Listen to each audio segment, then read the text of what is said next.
இது எங்க அப்பா. இந்த ஆஸ்மத்துல சேர்க்க வந்திருக்கோம். சரி உக்காருங்க. முனிரத்தினம்.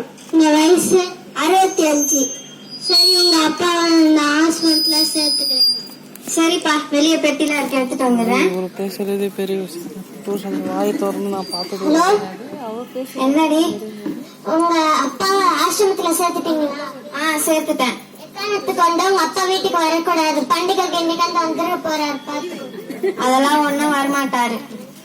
சரி, சீக்கிரமா வந்து வீட்டுக்கு சேருங்க.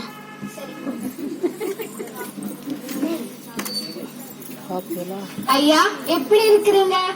நான் நல்லா இருக்கேன்ப்பா, நீ எப்படி இருக்க? நான் நல்லா இருக்கிறேன் ஐயா. சரி, 30 வருஷத்துக்கு முன்னாடி ஒரு பையனை தத்தெடுத்தீங்களே, அவங்க எப்படி இருக்கிறாங்க? நல்லா இருக்கேன்ப்பா. சரிங்க ஐயா, நான் வரேன். அப்பா, அப்பா 30 வருஷத்துக்கு முன்னாடி என்னை தத்தெடுத்தீங்களாப்பா? ஆமாப்பா. அப்ப நான் ஒரு அனாதையாப்பா? அப்படிலாம் சொல்லாதப்பா, நான் இருக்கேன்ப்பா. என்ன மன்னிச்சிருங்கப்பா. வாங்க நம்ம வீட்டுக்கு போலாம்.